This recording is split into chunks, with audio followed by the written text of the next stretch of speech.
हर हर महादेव, श्री शिवाय नमस्तुभ्यम। आइए जानते हैं आज करवा चौथ की पौराणिक कथाएं। आज इस वीडियो में हम आपको दो कथाएं सुनाने वाले हैं। आप सभी ध्यान से जरूर सुनिएगा, साथ ही इस वीडियो को लाइक करके हमारे इस चैनल को भी सब्सक्राइब कर लीजिएगा। आइए शुरू करते हैं। करवा चौथ की पौराणिक कथा के अनुसार एक समय की बात है जब नीलगिरी पर्वत पर पांडव पुत्र अर्जुन तपस्या करने गए, तब किसी कारणवश उन्हें वहीं रुकना पड़ा। उन्हीं दिनों पांडवों पर गहरा संकट आ पड़ा। तब चिंतित व शोकाकुल द्रौपदी ने भगवान श्री कृष्ण का ध्यान किया तथा कृष्ण के दर्शन होने पर पांडवों के कष्टों के निवारण हेतु उपाय पूछा। तब कृष्ण भगवान बोले, हे द्रौपदी, मैं तुम्हारी चिंता एवं संकट का कारण जानता हूँ। उसके लिए तुम्हें एक उपाय करना होगा। जल्दी ही कार्तिक माह की कृष्ण पक्ष की चतुर्थी तिथि आने वाली है। उस दिन तुम पूरे मन से करवा चौथ का व्रत रखना। भगवान शिव, गणेश एवं पार्वती की उपासना करना। तुम्हारे सारे संकट कष्ट दूर हो जाएंगे तथा सब कुछ ठीक हो जाएगा। कृष्ण भगवान की आज्ञा पाकर द्रौपदी ने वैसा ही करवा चौथ का व्रत किया। तब उसे शीघ्र ही अपने पति के दर्शन हुए और उनकी सारी चिंताएं दूर हो गईं। जब मां पार्वती द्वारा भगवान शिव से पति की दीर्घायु एवं सुख संपत्ति की कामना की विधि पूछी, तब शिव ने करवा चौथ व्रत रखने की कथा सुनाई थी। करवा चौथ का व्रत करने के लिए श्री कृष्ण ने द्रौपदी को निम्न कथा का उल्लेख किया था। पुराणों के अनुसार करवा नाम की एक पतिव्रता धोबिन अपने पति के साथ तुंगभद्रा नदी के किनारे पर स्थित गांव में रहती थी। उसका पति बूढ़ा और निर्बल था। एक दिन जब वह नदी के किनारे कपड़े धो रहा था, तभी अचानक एक मगरमच्छ वहां पर आया और धोबी के पैर अपने दांतों में दबाकर यमलोक की ओर ले जाने लगा। वृद्ध पति यह देखकर घबराया और जब उससे कुछ कहते नहीं बना तो वह करवा करवा करवा कहकर अपनी पत्नी को पुकारने लगा।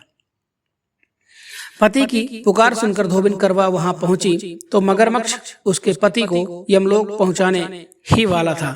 तब करवा ने मगर को कच्चे धागे से बांध दिया और मगरमच्छ को लेकर यमराज के द्वार पर पहुंची। उसने यमराज से अपने पति की रक्षा करने की गुहार लगाई और साथ ही यह भी कहा कि मगरमच्छ को उसके इस कार्य के लिए कठिन से कठिन दंड देने का आग्रह किया और बोली, हे भगवान, मगरमच्छ ने मेरे पति के पैर पकड़ लिए हैं। आप मगरमच्छ को इस अपराध के दंड स्वरूप नरक में भेज दें। करवा की पुकार सुन यमराज ने कहा, अभी मगर की आयु शेष है, मैं उसे अभी यमलोक नहीं भेज सकता। इस पर करवा ने कहा, अगर आपने मेरे पति को बचाने में मेरी सहायता नहीं की तो मैं आपको श्राप दूंगी और आपको नष्ट कर दूंगी।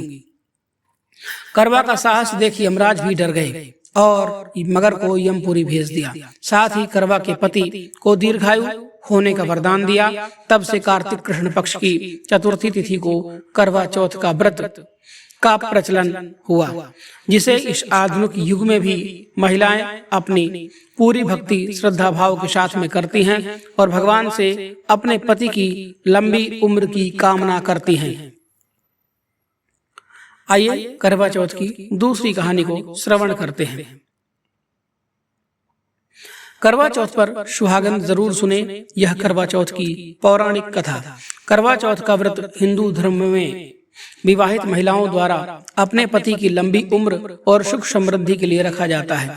इस व्रत के पीछे कई पौराणिक कहानियां जुड़ी हुई हैं, जिनमें से एक प्रसिद्ध कथा शाहूकार की बेटी की है, जिसे आज हम विस्तार से सुनेंगे। एक समय की बात है, एक शाहूकार था जिसके 7 बेटे और एक प्यारी सी बेटी थी। कार्तिक मास की कृष्ण पक्ष की चतुर्थी तिथि को शाहूकार की बेटी ने अपने भाभियों के साथ करवा चौथ का व्रत रखा। उसने ठान लिया कि वह चंद्रमा को अर्घ देकर ही अपना व्रत खोलेगी। दिन भर उसने व्रत के नियमों का पालन किया और चंद्रमा का बेसब्री से इंतजार करती रही। साहूकार के बेटे अपनी बहन से बहुत प्रेम करते थे। वे उसे भूख से व्याकुल नहीं देख सकते थे, इसलिए उन्होंने नगर के पास एक पहाड़ी पर दीपक जलाकर चलने के पीछे रख दिया। उन्होंने अपनी बहन से कहा, देखो बहन, चांद निकल आया है, अब तुम अपना व्रत खोल सकती हो। भाई की बात मानकर साहूकार की बेटी ने चंद्रमा को अर्घ दिया और व्रत खोलने की तैयारी करने लगी। हालांकि उसकी भाभियों ने उसे चेताया, यह तो तुम्हारा झूठा चांद है, हमारा चांद अभी निकलने वाला है। परंतु वह भूख से व्याकुल थी, इसलिए उसने भाभियों की बात अनसुनी कर दी और भोजन करने बैठ गई। पहले निवाले के साथ ही उसे छींक आ गई, दूसरे में बाल निकल आया और तीसरा निवाला उठाते ही उसके ससुराल से संदेशा आया कि उसका पति गंभीर रूप से बीमार है। वह अपने पति की स्थिति सुनकर परेशान हो गई और तुरंत ससुराल के लिए निकल पड़ी। उसकी माँ ने उसे विदा करते समय कहा, बेटी, रास्ते में जो भी मिले उसके पैर छूते जाना और जो भी तुझे सदा सुहागन रहो का आशीर्वाद दे उसे अपने पल्ले में बांध लेना। साहूकार की बेटी ने माँ की बातों को मान लिया और पूरे रास्ते में जो भी उसे मिला उसके पैर छूकर आशीर्वाद लेती रही। जब वह अपने ससुराल पहुंची तो देखा कि उसका पति का शव तैयार रखा गया है। उसे यह देखकर बहुत दुख हुआ। वह अपने पति के शव के पास बैठकर जोर जोर से रोने लगी और लोगों से कहा, मैं इन्हें जाने नहीं दूंगी। ससुराल वाले उसे शांत करने की कोशिश करते रहे, लेकिन वह नहीं मानी। अंततः उसे शमशान ले जाया गया, लेकिन वहां भी वह अपने पति को जलाने नहीं दे रही थी। इस पर ससुराल वाले नाराज हो गए, लेकिन उसने किसी की बात नहीं सुनी। उसने अपने पति के शव के पास एक झोपड़ी में रहने का निश्चय किया। वह दिन में 2 बार अपने पति की सेवा करती और हर चौथ का व्रत रखती। हर बार जब चौथ माता प्रकट होती तो वह उनसे अपने पति के प्राण मांगती। चौथ माता हर बार कहती, मुझसे बड़ी चौथ माता आएंगी, उन्हें से अपने पति के प्राण मांगना।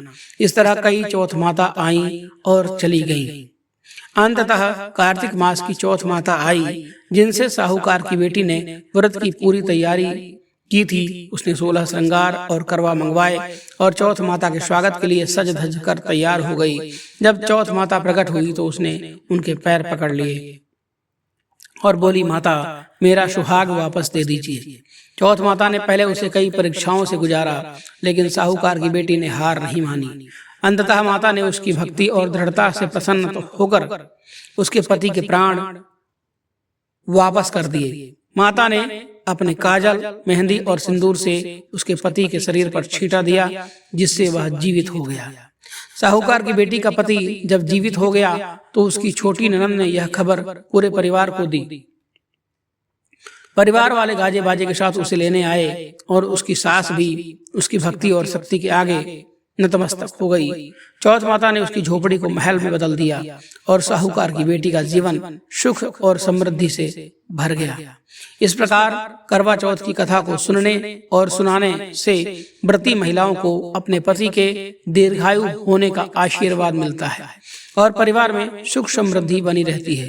यह कथा हमें यह भी सिखाती है कि सच्चे मन से की गई पूजा और समर्पण कभी व्यर्थ नहीं जाते हैं। तो आप सभी जयकारा जरूर लगाएं जय चौथ माता का। साथ ही कमेंट बॉक्स में जय चौथ माता लिखना मत भूलिएगा।